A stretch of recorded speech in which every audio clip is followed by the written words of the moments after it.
তাওবা শব্দের শাব্দিক অর্থ আমরা অনেকেই মনে করি তাওবা মানে আস্তাগফিরুল্লাহ রাব্বি মিন কুল্লি যামবি ওয়া আতুবু ইলাইহি হয়ে গেল। তাওবা আর ইস্তেগফার এই দুইটা কিন্তু এক না, এই দুইটার শব্দ আলাদা, মাসদারও আলাদা। কথা বুঝতেছেন? তাওবা আর ইস্তেগফার, কেউ যদি ইস্তেগফার করতে চায় সব সময় আপনি করতে পারবেন, কিন্তু তাওবা আস্তাগফিরুল্লাহ আস্তাগফিরুল্লাহ আস্তাগফিরুল্লাহ বললেই তাওবা হয় না। তাওবা করার জন্য কমপক্ষে মানুষের জীবনে 3টা বিষয় মানা লাগে। ইস্তেগফার আর তাওবার ভেতরে পার্থক্য এই, কোন মানুষ যদি তাওবা করে ওর পেছনের অপরাধগুলো শুধু আল্লাহ মাফ করে দেয় না, ওই পোড়া জায়গাটা আল্লাহ নেকি দিয়ে ভরাট করে দেন। এখানে যারা এসেছি আজকে আমরা শুধু ইস্তেগফার না, তাওবা করার মতো তাওবা করে বাড়ি যাব। পেছনের অপরাধগুলো শুধু যেন মাফ হয়ে না যায়, ওই জায়গাটা যেন আল্লাহ নেকি দিয়ে ভরাট করে দেয়। বলেন আমিন। 1 নম্বরে যদি তাওবা কেউ করতে চায় তাকে বলা লাগবে আল্লাহ আমি অপরাধী, আমি। এই স্বীকৃতিটা এই পৃথিবীতে মানুষ দিতে চায় না। দেখবেন এই দেশে হাতে নাতে ধরা পড়ার পর স্বীকার করে না। না, তদন্ত করা লাগবে।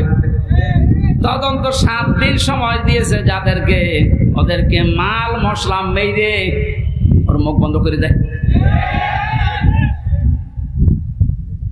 আপনি যদি সত্যি তাওবা করতে চান সে যে কোনো বিষয়ে, আপনাকে প্রথমে স্বীকৃতি দেওয়া লাগবে ওই অপরাধের জন্য, ওই গুনার জন্য স্বীকার করা লাগবে যে হ্যাঁ আমি এই কাজ করেছি, আমি অপরাধী। এখন প্রশ্ন হচ্ছে আপনি স্বীকার করবেন কার কাছে? না না, আপনি শুনছেন না, অপরাধ করেছেন যার কাছে স্বীকার করবেন তার কাছে। আপনি বিনা কারণে আমার মুখের উপর একটা থাপ্পড় দিলেন আর কাবা শরীফের গিলাফ ধরে বলছেন আস্তাগফিরুল্লাহ, হে আল্লাহ আমারে মাফ করে দাও, কিয়ামতের আগে মাফ পাবেন না। কারণ আপনি তো আল্লাহর গালে থাপ্পড় দিয়েছেন, আমার গালে। আগে আমার কাছে স্বীকার করেন যে হামজা ভুল হয়ে গেছে। স্বীকার করার সময় আবার অনুশোচনা লাগবে, অনুতপ্ত হওয়া লাগবে। আপনি যদি একেবারে মুড নিয়ে বলেন এই হামজা মাফ কর, আপনার মাফ হবে? আপনার প্রতি রাগ যা ছিল আমার আরো বেড়ে যাবে। আমি আবার বলছি দ্বিতীয় পয়েন্টটা, তাওবা যদি কেউ সত্যি করতে চায় ওই মানুষটা অপরাধ করবে যার কাছে, স্বীকার করবে তার কাছে। আপনি অপরাধ যদি আপনার স্ত্রীর কাছে করে থাকেন অবশ্যই স্বীকার করবেন স্ত্রীর কাছে, এটা কোনো দোষের কিছু না। স্ত্রীর কাছে দোষ করেছে আর শ্বশুরের কাছে বলছে শ্বশুর আমারে মাফ করে দেন, হবে না। বিনা কারণে আপনি আমাকে পুলিশের হাতে তুলে দিলেন, আমি কিছুই জানি না ওই বিষয়ে, আর আপনি মাফ চাচ্ছেন মসজিদে নামাজ পড়ে, কিয়ামতের আগে মাফ পাবেন না। এইটা মনে হয় এই এলাকায় আছে। আমার ভাইরা এই জন্য তাওবা বিভিন্ন পীরের দরবারে গেলেই বলে তাওবা করো আস্তাগফিরুল্লাহ, এটা তোর ভাগ্য। শর্ত আপনাকে মানা লাগবে, স্বীকৃতি দেওয়া লাগবে যে আল্লাহ আমি অপরাধী, অপরাধ করেছেন যার কাছে স্বীকার করবেন তার কাছে। 2 নম্বরে অনুতপ্ত হয়ে অনুশোচনা নিয়ে। 3 নম্বরে জীবনে এই কাজ আমি আর কোনোদিন করব না, জীবনের মতো ফিরে আসলাম। এই 3টা শর্ত যদি কেউ মেনে নিতে পারে আল্লাহ পাক বলেন ওর পেছনের অপরাধ শুধু মাফ হবে না, ফাউলাইকা ইউবাদদিলুল্লাহু সাইয়্যাতিহিম হাসানাত। ওর পেছনের পোড়া অপরাধ আল্লাহ মাফ করে দিয়ে পোড়া জায়গাটা নেকি দিয়ে পাল্টিয়ে দেবেন। বলেন সুবহানাল্লাহ। সূরা তাওবা থেকে যখন কথা শুনছি আল্লাহ এই তাওবা যেন আমাদের নসিব করেন। এবার আমরা ব্যাখ্যায় যাচ্ছি।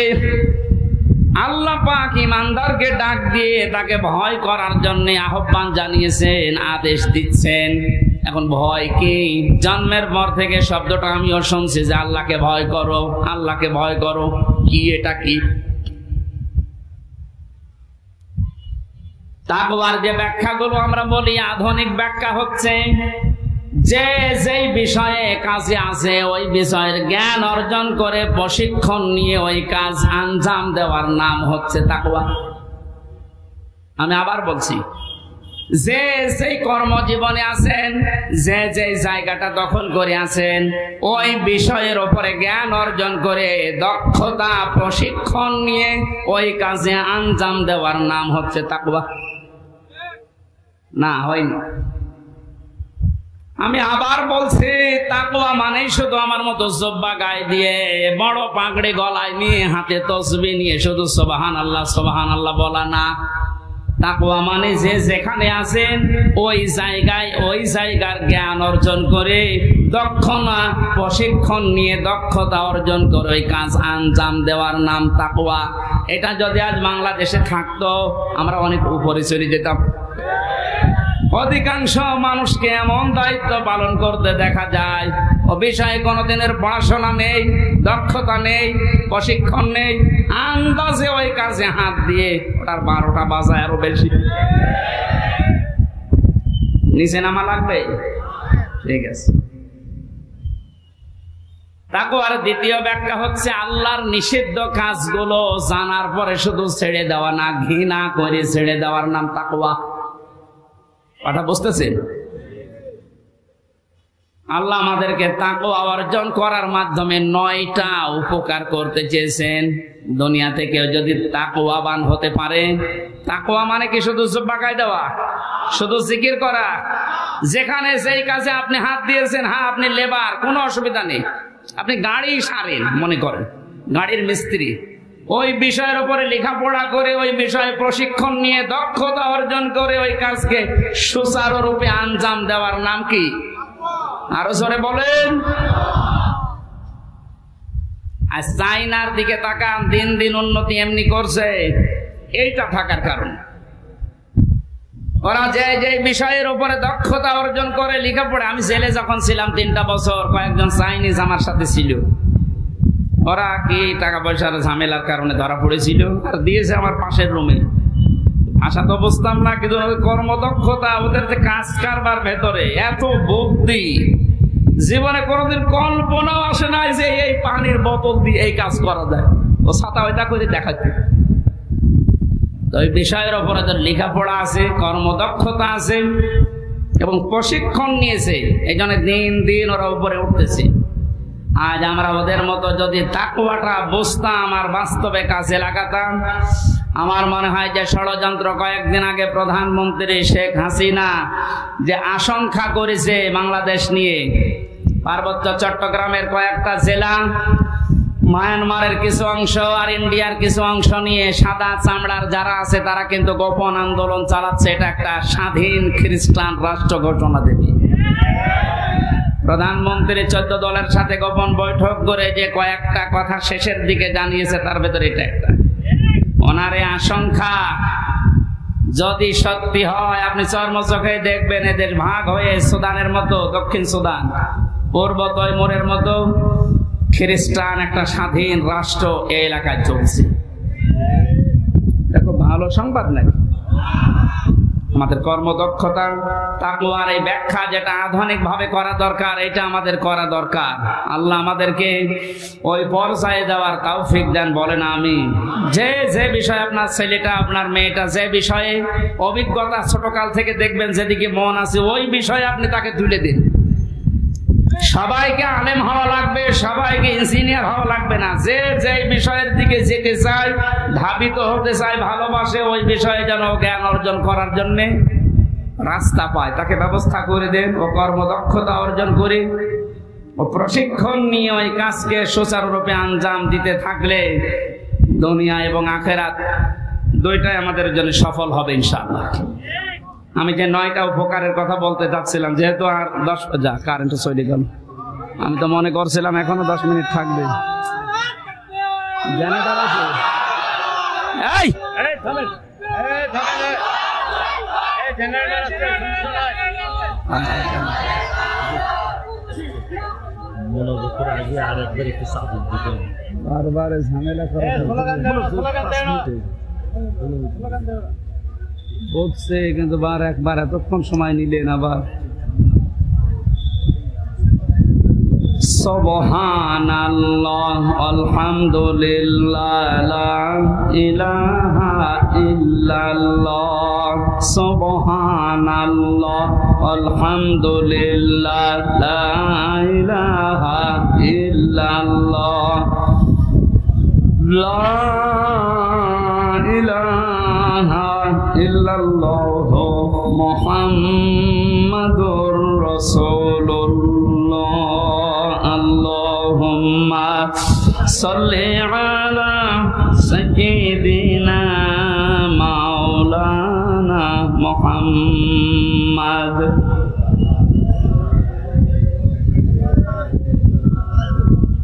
হাবিবানা মুহাম্মাদ। আমার ভাইরা, 9টা উপকারের ঘোষণা দিয়েছেন আল্লাহ। দুনিয়াতে কেউ যদি তাকওয়া অর্জন করতে পারে, 1 নম্বরে ওই লোকটা যদি বিপদে পড়ে, মহান আল্লাহ এমন জায়গা থেকে তাকে সাহায্য পাঠায় যার কল্পনা কোনোদিন তার হৃদয়ে আসে নাই। জোরে বলুন সুবহানাল্লাহ। এটা আজ দেখতে আমাদের বহু বাকি। এটা যারা দেখতে পেয়েছিলেন তাদের ঈমান আমি দেখেছি। এই মানুষগুলোর ঈমান পাথরের চাইতেও শক্ত ছিল। সত্যিই যারা তাকওয়া অর্জন করতে পেরেছে দুনিয়াতে, ওই মানুষগুলোর কাছে দুনিয়া আল্লাহ এমন তুচ্ছ বানিয়ে দিয়েছে, তামাম দুনিয়াটা একটা ডিমের চাইতেও তাদের কাছে কম দামি মনে হতো। আমরা আসলে তাকওয়া অর্জন করে আল্লাহর এই 9টা আছে উপকারের কথা, সাহায্যের কথা, এটা পাচ্ছি না কারণ আমাদের তাকওয়া নেই। তোমরা সত্যবাদী যারা, সত্যপন্থী যারা, তাদের সঙ্গে থাকবে। সত্যবাদী কারা? এই দেশে একটা ভুল ধারণা চালু আছে। কিছু কিছু দৃশ্য দেখলে আমরা মনে করি এগুলো সত্যপন্থী, এগুলোই হক্কান, এগুলোই হক্কানি। অনেকে নিজেকে দাবিও করছে যে আমরা হক্কানি দরবারের লোক। কোরআনে কারিমে সূরা তাওবার 119 নম্বর আয়াতের শেষের অংশের ব্যাখ্যা আল্লাহ দুনিয়ায় কারো কাছে ছেড়ে দেয়নি যে 2 বেলা জিকির করলে সেই লোকটা সত্যবাদী, 5 ওয়াক্ত নামাজ পড়লে সেই লোকটা সত্যবাদী, বছরে একবার হজ করে আসলে সেই লোকটা সত্যবাদী না। আল্লাহ পাক বলেন সত্যবাদী হওয়ার জন্য 10টা গুণ দুনিয়াতে তোর ভেতরে থাকা লাগবে। কয়টা? আরো জোরে বলেন।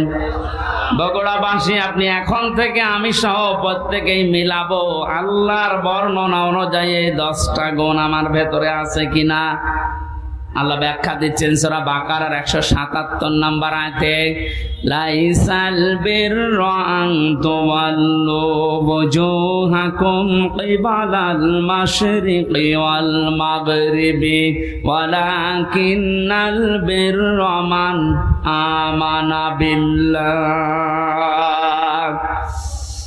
আল্লাহ পাক বলেন শুধু পূর্ব দিকে পশ্চিম দিকে মুখ ঘুরিয়ে সেজদা দিলেই নেকি না, আসল নেকির কাজ হচ্ছে আল্লাহর প্রতি ঈমান আনা। কার প্রতি? প্রশ্ন আসতে পারে, হুজুর আমার ঈমান আছে, আমি আল্লাহকে বিশ্বাস করি না। কেউ যদি আল্লাহকে বিশ্বাস করে কথা বলতে চায়, কমপক্ষে 4টা বিষয় দুনিয়াতে তার ভেতরে পাওয়া যাবে। আপনি এবার মিলান তো আপনার ভেতরে আছে কিনা। ওই যে কায়দায় পড়িয়েছিল হুজুররা ছোটবেলায়, মাওলানা কায়দায় পড়িয়েছে আমাদেরকে, আমানতু বিল্লাহি কামা হুয়া বিআসমাইহি ওয়া সিফাতিহি আকাবিলতু জামিআ আহকামিহি ওয়া আরকানি। পড়াননি? মানে বলতে চেয়েছে আমানতু বিল্লাহ, যারা বলে আল্লাহ আমি তোমাকে বিশ্বাস করে,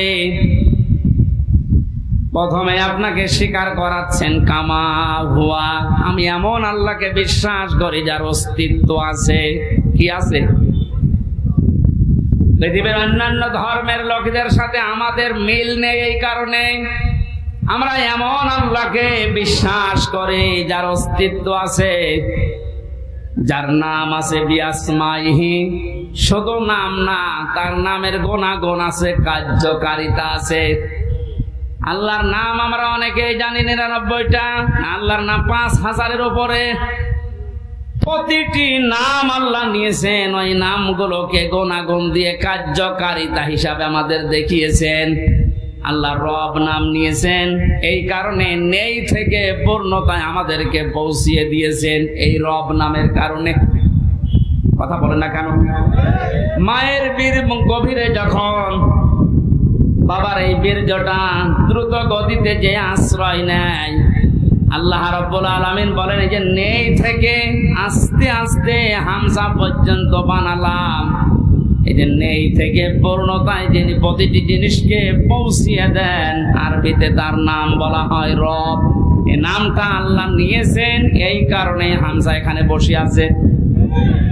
আমার বাবার স্ফুলিঙ্গ দিয়ে দ্রুত গতিতে আমার মায়ের রেহেমের ভেতরে যে পানিটা গিয়েছিল, বিজ্ঞান এখন দেখাচ্ছে ওই 1 ফোঁটা নাপাক পানির ভেতরে 40,000 হামজা তৈরি হওয়ার ক্ষমতা ছিল।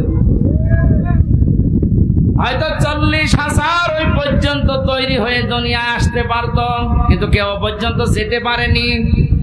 জরায়ের দেওয়ালের সাথে ধাক্কা লেগে অনেকে পড়ে গেছে, অনেকে মারা গেছে। আমি হামজা একা ওই জায়গায় গিয়ে 40 দিনে শুধু পাল্টিয়েছি। আমি নতফা, মুদগা, আলাকা এগুলো হতে হতে 6 মাসের পরে চামড়া দিয়ে বডি দিয়ে স্ট্রাকচার তৈরি করে আমার ভেতরে আল্লাহর রূহ দিয়ে একটা আকৃতি দিয়েছেন। ওয়াল্লাযী ইউসাউবিরুকুম ফিল আরহামি কাইফা ইয়াশা। আল্লাহ পাক বলেন তিনি সে আল্লাহ যিনি মায়ের রেহেমের ভেতরে তোমার এই আকৃতিটা বানিয়েছেন। তোমার মার বাবার পক্ষ থেকে 4টা জিনিস ওই নাপাক পানি দিয়ে আল্লাহ বানিয়েছিলেন। চুল, রগ, হাড় আর পর্দা, রক্ত, গোশত, চর্বি আর চামড়া। আল্লাহ পাক বলেন আমার নাম যে রব, এই কারণে আমি আল্লাহ নিজে 5টা জিনিস তোকে দিয়েছি হামজা। ওয়াজআলা লাকুমুস সামাআ ওয়াল আবসারা ওয়াল আফইদা ইলা আখির আয়াত। এটা সূরা নাহলের 78 নম্বর আয়াতের মাঝের অংশে আছে। আল্লাহ পাক বলেন শ্রবণ শক্তি, দর্শন শক্তি, বাক শক্তি, আকেল শক্তি আর ঘ্রাণ শক্তি, এই 5টা জিনিস আমি আল্লাহ আমার রব নামের কারণে তোকে দিয়েছি। 8, 5, 13টা জিনিস যখন এক হয়, ছেলে হবে না মেয়ে হবে, আকারটা আমি আল্লাহর সিদ্ধান্ত অনুযায়ী তৈরি হয়। তাহলে ছেলে হয় মেয়ে হয়নি যারা মন খারাপ করি, এটা মন খারাপের বিষয় না, এ সিদ্ধান্ত কার? আমার বোর। বলেন ছেলে হলে মেয়ে হলে যারা মন খারাপ করে স্ত্রীর উপরে, প্রকার আনতে তারা যেন আল্লাহর সিদ্ধান্তের উপরে নারাজ। আমি সহ যারা এই জাহিলিয়াতে আছি, আল্লাহ তাদেরকে যেন মুক্তি করেন। বলেন আমিন। ছেলে হোক মেয়ে হোক, কারো দোষ আছে? স্বামীর দোষ আছে? আল্লাহ রাব্বুল আলামিন বলেন 8, 5, 13টা জিনিস যখন এক হয়ে যায়, 6 মাস পার হয়ে যাওয়ার পরে একে আমি দুনিয়াতে আস্তে করে বের করার সিদ্ধান্ত নেই। আল্লাহু আখরাজাকুম মিন বুতুনি উম্মাহাতিকুম লা তা'লামুনা শাইআ। মায়ের পেট থেকে আস্তে করে দুনিয়ার ময়দানে আমি আল্লাহ তোকে নিয়ে আসলাম। এমন অবস্থায় নিয়ে এসেছিলাম যখন কিছু খেতে পারতিস না। এই জন্য আমি আল্লাহ তোর মায়ের স্তনে 6 মাস আগেই তোর জন্য খাবার আমার রব নামের কারণে গরম করে রেডি করে রেখেছি। মায়ের স্তনের ভেতরে যদি একটা বোটা দিতাম, চষা মারলে অনেকগুলো দুধ এসে তোর কচি কণ্ঠ আটকে যেত, মরে যেতে, শ্বাস নিতে পারতে না। আমি যে রব নামটা নিয়েছি, এই কারণে মায়ের ওই স্তনে সূক্ষ্ম 32টা ছিদ্র দিয়েছি। একবার চষা দিলে যেন একবার এই দুধগুলো এসে তোর মুখের ভেতরে প্রবেশ না করে, ওই জায়গায় জমা হয়ে সূক্ষ্ম 32টা ছিদ্র দিয়ে আস্তে আস্তে করে এসে তোর জীবন আমি বাঁচিয়েছি। আমি রব নামটা খেলা করার জন্য নেয়নি।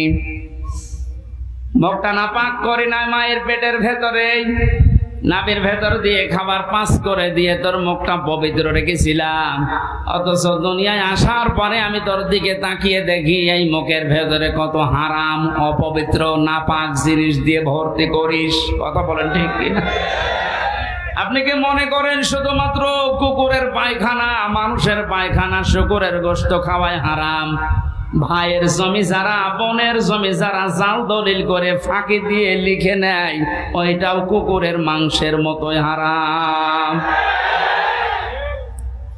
যারা মেয়ের জমি ফাঁকি দিয়ে ছেলেকে লিখে দিয়েছেন, আপনি বিশ্বাস করতে পারেন জাহান্নামের টিকিট আপনার একটা বুক করা হয়ে গেছে। শরীক ফাঁকি দেওয়া মানুষ বগুড়ায় নেই, এই কথা বলুন। যারা শরীক ফাঁকি দিয়েছেন আপনার ইবাদত কবুল বন্ধ হয়ে গেছে, আগে ওইগুলো ফেরত দেবেন। আজকেই বাড়িতে বোনের সম্পদ আগে ফেরত দেবেন, তারপর আপনি নামাজ পড়া আরম্ভ করবেন। এখন যদি বলেন ও সাদা তো ফেরতও দিতে পারে না, নামাজও কবুল হয় না, ও নামাজই পড়বো না। আপনি নামাজ না পড়লে আল্লাহর ক্ষমতা হারিয়ে যাবে। বলেন, নিজের কপালে নিজে আপনি আঘাত করছেন, নিজের পায়ে নিজে কোড়াল মারছেন, এই সময়টা আর দুনিয়ায় ফেরত পাবেন না। আমার এখন 32 বছর বয়স, আমি কি জীবনে ইচ্ছা করলে আর 12 বছরে ফিরে যেতে পারবো? আজকের মাহফিলের প্রধান অতিথি, ওনার বয়স মনে করেন এখন 60 বছর। কিয়ামত পর্যন্ত যে চেষ্টা করে 12 বছরে ফিরে যেতে পারবে, এ সময়টা পার করে ফেলেছি, আর কোনোদিন ফেরত পাবেন না। সুতরাং এইটাই আমাদের হায়াতের আসল জীবন, এইটার জন্য আল্লাহ একটা কসম দিয়েছেন, ওয়ালা আসরি ইন্নাল ইনসানা লাফি খুসর। আল্লাহ বলেন তোর হায়াতের কসম, তোর হায়াতের কসম, সময়ের কসম, সাবধান, জীবনটা হেলায় খেলায় নষ্ট করে ধ্বংস করে দিও না। পেছনের দিকে তাকাও আর ভাবো, এই সময়টা যেহেতু আর ফেরত আসছে না, সামনে যতটুকু হায়াত আছে এটা আমার কাছে একটা নিয়ামত। এটা কি? ফামান সুহসিহা আনিন নার ওয়া উদখিলাল জান্নাতা ফাকাদ ফাজ ওয়া মাল হায়াতুদ দুনিয়া ইল্লা মাতাউল গুরুর। আল্লাহ রাব্বুল আলামিন বলেন, হে পৃথিবীর মানুষেরা, দুনিয়ার জীবনে বেশি দিন ক্ষমতায় থাকা, বেশি টাকা পয়সা, গাড়ি বাড়ির মালিক হওয়া, শরীর স্বাস্থ্য মোটা হওয়া, ভালো হওয়ায় সফলতা না। সফল মানুষ তো ওইটা যাকে আমি আল্লাহ মরণের পরে জাহান্নামের আগুন থেকে মাফ করে দিয়ে জান্নাতি বলে ঘোষণা দেব, এইটাই সফলতা। আর এটা পাওয়ার জন্য দুনিয়ার জীবনে কি করা লাগবে? আস্তে আস্তে করে আপনি জাহান্নামের অন্যায় কাজগুলো ছেড়ে দিয়ে দিয়ে জান্নাতের ভালো ভালো কাজের দিকে এগিয়ে যাবেন। সুতরাং এই দেশে আমরা যারা অন্যায়, অবৈধ, শয়তানি কাজ কারবার আস্তে আস্তে ছেড়ে দিয়ে মানবতার পক্ষে, ইসলামের পক্ষে এই কাজগুলো আস্তে আস্তে যারা আঞ্জাম দিতে পারবো, আপনি বুঝবেন আল্লাহ আপনাকে এই দুনিয়াতেই জাহান্নামের পথ থেকে জান্নাতের দিকে এগিয়ে দিচ্ছে, আপনি সফল। আমাল হায়াতুদ দুনিয়া ইল্লা মাতাউল গুরুর, এই শব্দটা আল্লাহ এত কঠিন ভাবে কোরআনে দিয়েছেন। হে পৃথিবীর মানুষেরা, ভালো করে শোনো, দুনিয়ার জীবন কিন্তু একটা ধোঁকা। একটা কি? আপনার সন্তান আপনার জন্য ধোঁকা, স্ত্রী ধোঁকা, টাকা পয়সা, ক্ষমতা, প্রভাব, প্রতিপত্তি, সবগুলো আল্লাহ বলেন ধোঁকা। বিশ্বাস যদি না হয়, মিথ্যা মিথ্যায় চোখ বন্ধ করে দেখেন এগুলো কেমন ধোঁকা। আল্লাহ এই ধোঁকাটা এখনই আমাকে বোঝার তৌফিক দিন। ও বগুড়াবাসী, এটা যত তাড়াতাড়ি বুঝতে পারবেন তত তাড়াতাড়ি আপনার কল্যাণ হবে। আপনি যদি এখনই বলছেন যে হ্যাঁ এগুলো আসলে ধোঁকা, আপনার অন্যায় অবৈধ কাজের ভাগ দুনিয়ায় কেউ নেবে না, অথচ অবৈধ কাজ করে যা কামাই করবেন ওগুলো ভাগ নেওয়ার জন্য হাজারো মানুষ বসে আছে। এই ধোঁকা থেকে বাঁচার জন্যে আল্লাহ রাব্বুল আলামিনের সাহায্য কামনা করা দরকার। আল্লাহ পাক আমাদেরকে জানিয়েছেন, আমি যে নামটা নিয়েছি রব, তোকে আস্তে আস্তে করে দুনিয়ার জীবনে এনে মুখটা পবিত্র করে রেখেছিলাম, তুই মুখটা আর পবিত্র রাখতে পারলি না। হারাম, অবৈধ এবং নাপাক জিনিস দিয়ে মুখটা পবিত্র অপবিত্র করে আমার কাছে আসলি। আমি তো শুধু নাম নিয়ে শেষ করে দেয়নি, নামের কার্যকারিতা গুণাগুণ আমি আল্লাহ ওগুলো বাস্তবে বহন করি। আমি রাজ্জাক নাম নিয়েছি, শুধু নিয়েই শেষ করে দেয়নি। রাজ্জাক নামের কারণে পৃথিবীর যত সৃষ্টি আছে সবাইকে আমি আল্লাহ রিজিক দেই। জোরে বলেন সুবহানাল্লাহ। রিজকের দায়িত্ব কার? আরো জোরে বলেন। জাহান্নাম থেকে বাঁচার দায়িত্ব কার? যেইটার দায়িত্ব আল্লাহ আমাদেরকে দিয়েছেন ওইটার বিষয়ে আমরা বেখবর হয়ে আছি, বেহুশ হয়ে আছে। আল্লাহ আমাদের আমলের ইমানের উপরে ভিত্তি করে আখিরাতে নাজাত দেবেন, এইটার কোনো খবর আমাদের নেই। অথচ সেইটার দায়িত্ব আল্লাহ নিজের হাতে নিয়েছেন, ওইটা নিয়ে পেরেশান হয়ে আজ হাজারো মানুষ জাহান্নামের টিকিট কেটে বিদায় নিচ্ছে। আল্লাহ মাতাউল গরুরটা একটু বসার তৌফিক আমাদেরকে দাও না, বলেন আমিন। এখানে এমন আল্লাহর উপর আমরা ঈমান এনেছি যার অস্তিত্ব আছে, যার নাম আছে, আর প্রতিটি নামের গুণাগুণ আছে, কার্যকারিতা আছে। তিনি হুকুম দিয়েছেন, আর কান দিয়েছেন। এগুলো যারা বিশ্বাস করে বাস্তব জীবনে মানতে পারে, এই মানুষগুলোই আসল নেকির কাজে আছে।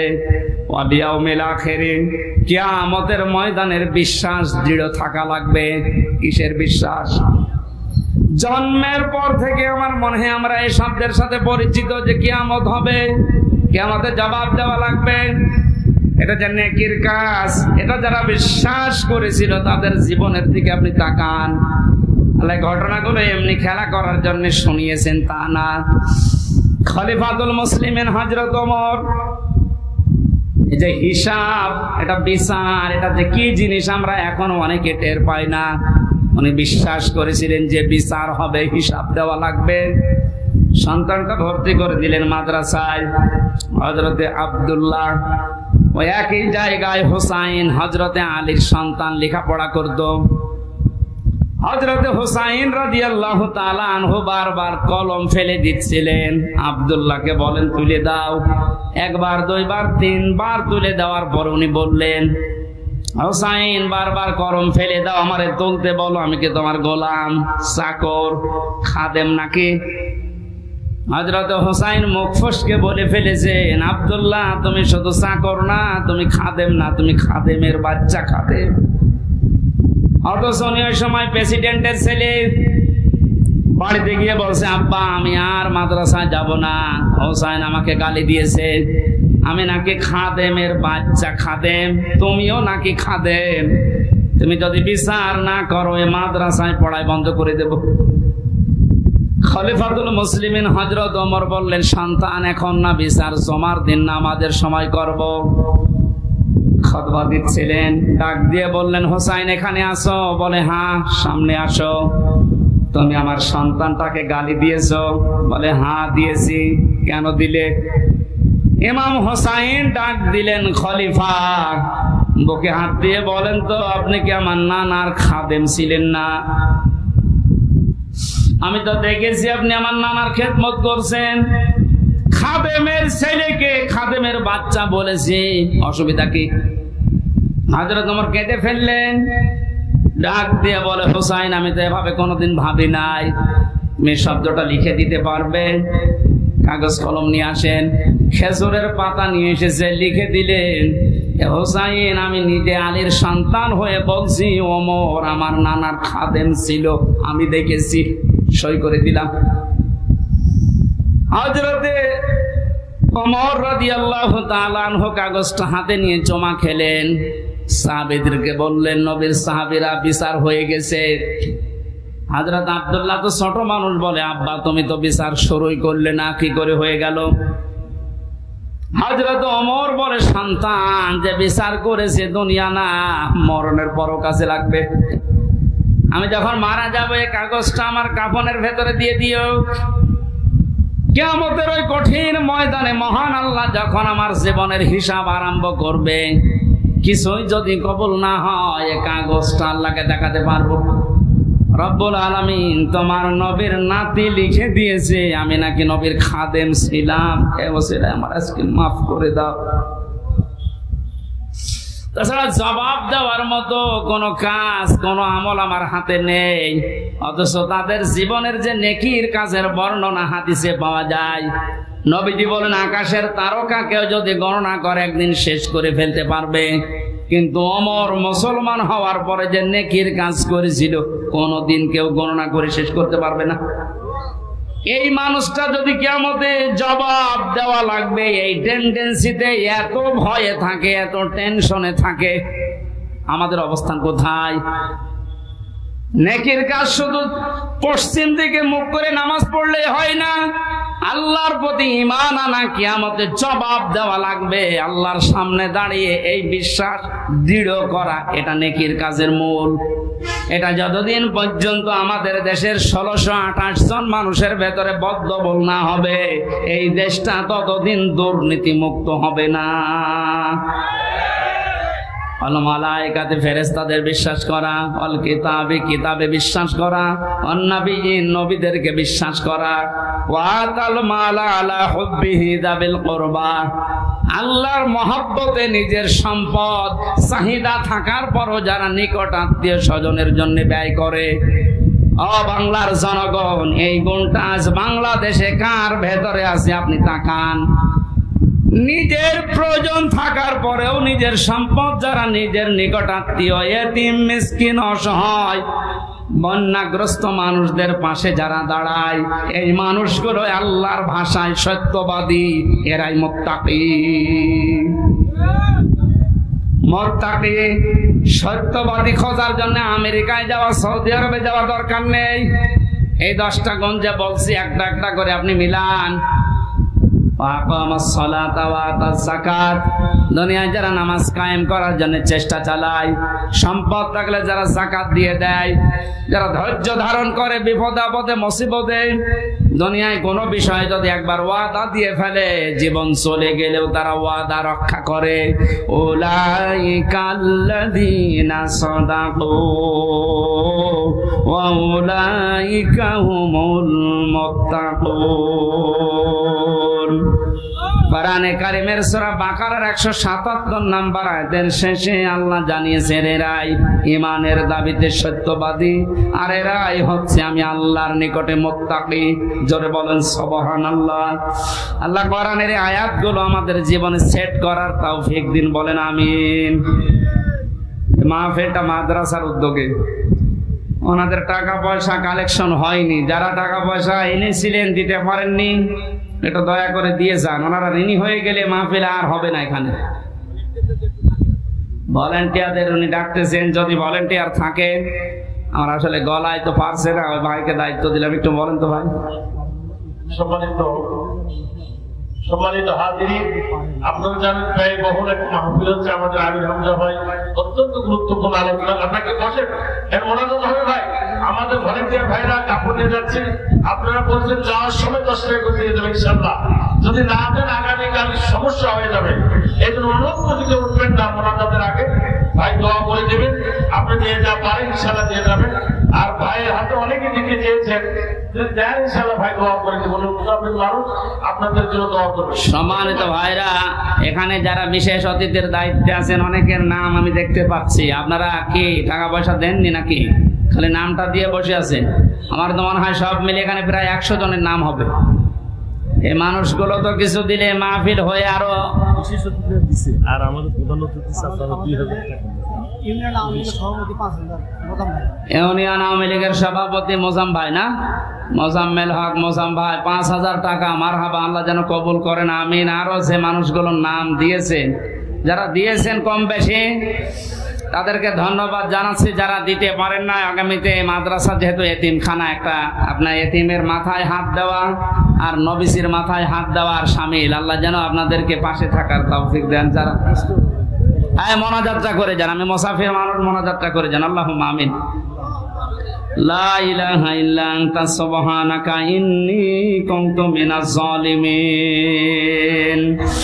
ربنا ظلمنا أنفسنا وإن لم تغفر لنا وترحمنا لنكونن من الخاسرين রব্বুল আলামিন বগুড়া জেলার শেরপুর গাড়িদহ এই মাদ্রাসা উদ্যোগে মাহফিলের দিকে তুমি তাকাও। হাজার হাজার বান্দা বান্দি আমরা, রাত 12টা বেজে যাচ্ছে, গভীর রজনী পর্যন্ত কোরআনে কারিমের কথা যারা চাতক পাখির মতো শুনেছে, এই মানুষগুলোকে এর উপরে আমল করার তৌফিক তুমি ভিক্ষা দাও। এ মাহফিলের আয়োজন করতে গিয়ে যারা শ্রম দিল, আল্লাহ এদের শ্রমকে কবুল করো। সওয়াবগুলো তুমি মুহাম্মদ রাসূলুল্লাহ রওজায় পৌঁছিয়ে দাও। দুনিয়ার মাটির নিচে যারাই ঘুমিয়ে আছে, আমরা এদের মতো কিছুদিন পরে অসহায় হয়ে যাব আল্লাহ। আমরা আজ তাদের জন্য মোনাজাতে দোয়া করছি, আগামী প্রজন্ম যারা আসবে তারাও যেন আমাদের জন্য এভাবে দোয়া করে, রব্বির হামহুমা কামা রব্বায়ানি সাগীরা। আল্লাহ তাআলা মা হারিয়ে বাবা হারিয়ে যে মানুষগুলো হাত তুলেছে, তুমি তাদের মুখের দিকে কাকুতি মিনতির দিকে তাকাও। নবীজি মাঝে মাঝে মায়ের কবরের পাশে যে কাঁদতেন, সাহাবীরা বলে হুজুর আপনি কাঁদেন কেন? বিশ্ব নবী বলেন, সাহাবীরা আমার মায়ের ওই ছোটবেলার আদরের কথা আমার মনে পড়ে গেছে। রব্বুল আলামিন মাহফিলের প্রধান অতিথি অ্যাডভোকেট গোলাম ফারুক তার মা বাবাকে হারিয়েছে। সন্তানের ওসিলায় নাকি তুমি মা বাবাকে মাফ করে দাও। তার হাতের দিকে তার চোখের দিকে তাকিয়ে তার মা বাবাকে তুমি কবরে জান্নাত দিয়ে দাও। মাহফিলের সম্মানিত সভাপতি আমার আরাফাতের ভাই, আল্লাহ তাআলা তোমার হাসি বান্দা তার মা বাবার জন্য দোয়া করছে, তুমি তাকে মাফ করো। এই মাহফিলের আয়োজন করতে গিয়ে যত মানুষ শ্রম দিয়েছে, যে বাড়িতে এসে বসেছিলাম এ বাড়িওয়ালা সহ, এদেরকে যে মা পেটে নিয়েছে মায়ের পেট খাদিজার মতো বানিয়ে দাও। প্রশাসনের যে ভাইগুলো সাহায্য সহযোগিতা করেছে মাহফিলের জন্য, তাদের কবুল করো, মঞ্জুর করো। মা বোনদেরকে পর্দায় থাকার তৌফিক দাও, রোগ শোক থেকে বাঁচাও, এবং বগুড়া জেলার উপরে তোমার খাস রহমত নাজিল করো আল্লাহ রাব্বুল আলামিন। আমি সহ অনেকে অসুস্থ আছি, আমাদেরকে শেফায়ে কামেলা জেলা নসিব করো আল্লাহ। বগুড়া শেরপুরে আসলে শ্রদ্ধাভাজন বড় ভাই মাওলানা আব্দুল্লাহ আলামিনের কথা মনে হয়। আল্লাহ তোমার গোলামকে দিনের দায়ী হিসাবে মঞ্জুর করে নাও। মাওলানা রেজাউল করিম ফারুকি, আব্দুল বারী রশিদি ভাই সহ এ মাহফিল যার মাধ্যমে এসেছি, আল্লাহ তাআলা ফরিদুল হক ভাই সহ যত আলেম এখানে এসেছে, আলেমদেরকে আলেম হিসাবে কবুল করে নাও। আল্লাহ তাআলা ওয়াহিদুল ইসলাম সহ যত মানুষ আমিন আমিন করছে, জীবনের চাহিদা সেগুলো পূর্ণ করে দাও। বাকি জীবন ইসলাম ইমানের উপরে টিকে থাকার তৌফিক দাও। দেশটা নিয়ে যে ষড়যন্ত্র চলছে আল্লাহ তুমি বাঁচাও রব্বুল আলামিন। দেশের দায়িত্বে যারা আছে সততার সাথে পালন করার তৌফিক দাও। সাদিকিন হওয়ার জন্য যে 10টা গুণ তুমি কোরআনে দিয়েছো, আমি সহ প্রত্যেককে এখন থেকে মেনে চলার আমল করার সুযোগ দাও। বারাকাল্লাহু লানা ওয়া লাকুম ফিল কোরআনিল আযীম। কখন কার মরণ আসে জানি না, যখনই মরণ আসবে যেন বলি লা ইলাহা ইল্লাল্লাহু মুহাম্মাদুর রাসূলুল্লাহ।